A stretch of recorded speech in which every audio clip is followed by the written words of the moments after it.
Hi guys, welcome back to the Pivot Point, and this is your Prakash Balakishan. And today we will be discussing about leading through the change in a volatile world.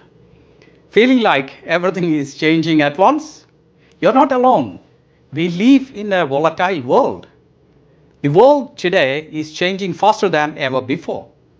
From technological disruptions to pandemics, economic downturns, and climate crisis, volatility is the new normal. Leaders are no longer just managing the change, they are navigating a storm. Let's understand what is VUCA, which is the modern leadership context. The term VUCA, that's volatile, uncertain, complex, and ambiguous, defines the world we lead in. First used by the US Army War College, VUCA now shapes how business leaders prepare for the unknown. McKinsey notes that companies that adapt to VUCA conditions are 2 into 4 times more likely to outperform their peers. And this is not what I say. I have given the references in the description. This comes from McKinsey and Company thriving in a world of VUCA, which you can refer to.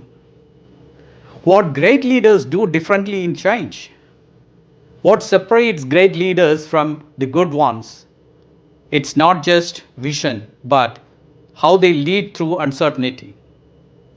They focus on three key actions: clarity over certainty, empathy over control, adaptability over rigidity.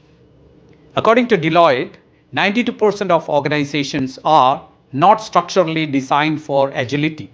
Yet, the top 8% that are consistently report higher resilience and employee engagement.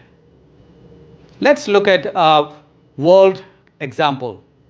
It's all about Satya Nadella, the CEO of Microsoft, how he turned around Microsoft successfully. Consider Satya Nadella's transformation of Microsoft. When he became CEO in 2014, Microsoft was lagging a mobile and cloud innovation. Nadella led by listening deeply, driving cultural change, and embracing learning over ego. Within 5 years, Microsoft's market cap tripled, becoming one of the world's most valuable companies. What was his mantra? Don't be a know it all, be a learn it all. This you can refer from Satya Nadella's book, Hit Refresh. Or you can look at Harvard Business Review, how Microsoft got its groove back. Let's look at tools for leading in volatility. Leading through change isn't instinctive, it's intentional. Use proven tools to guide your leadership. Let's look at some of the leadership tools we can use. First is scenario planning. Plan for multiple futures, not just one. Scenario planning isn't the practice of envisioning and preparing for several possible future outcomes, not just the most likely one. Instead of relying to forecasts that assume a stable world, scenario planning builds agility into decision making. How we can do it? Step 1. Identify key uncertainties. What external factors, for example, regulatory shifts, tech disruptions, economic volatility, which could shape your future? Step 2. Build 2 to 4 plausible scenarios. Creative narratives like rapid AI acceleration, regulatory clampdown, economic stagnation, or hyper-connected consumer world. Step 3. Stress test your strategy.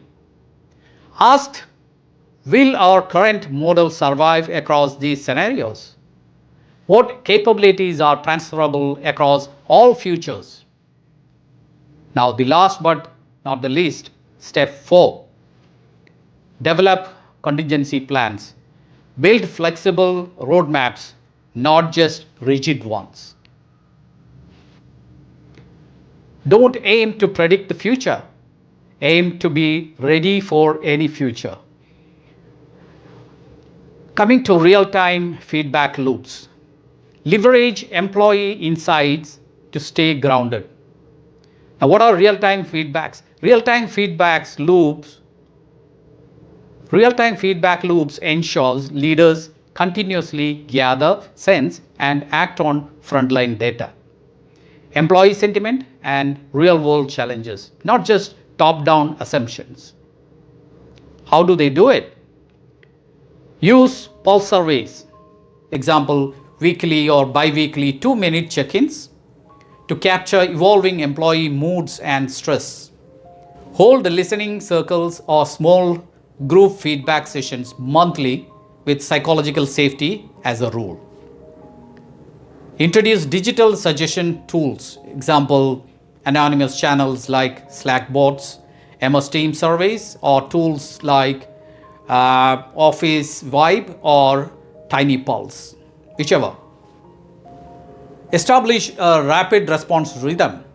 Analyze input weekly and act on it visibly. Even small wins will do. Coming to psychological safety. Encourage experimentation without fear of failure. That's very important. Coined by Dr. Amy Edmondson from Harvard, psychological safety means people feel safe to speak up, take risks, and admit mistakes. Without fear of embarrassment or punishment, it's a cornerstone of high-performing, innovative teams. Again, how we will do it? Model vulnerability as a leader. Admit what you don't know. Show it's okay to be imperfect. Celebrate intelligent failures. Instead of punishing setbacks, ask, what did we learn? Share lessons openly. Use inclusive language. Shift from why did this fail to what we can learn from this. Create rituals that normalize learning. Weekly failure shares, retrospective, or team debriefs focused on experimentation. Recognize voices from the edges. Encourage input from junior team members or non-obvious stakeholders. Innovations doesn't happen in fear-based structures. Teams will only take bold steps when they know failure won't cost them dignity. Google's project Aristotle found that psychological safety is the number one factor in high-performing teams. And please remember, these 3 tools aren't just theory. They are the survival kit for leaders navigating disruptions. Together, they help you to see the road ahead more clearly, stay connected to reality, build cultures that adapt and grow, not freeze under pressure. Volatility is not a passing phase. It's the water we swim in. The best leaders don't wait for clarity, they create it.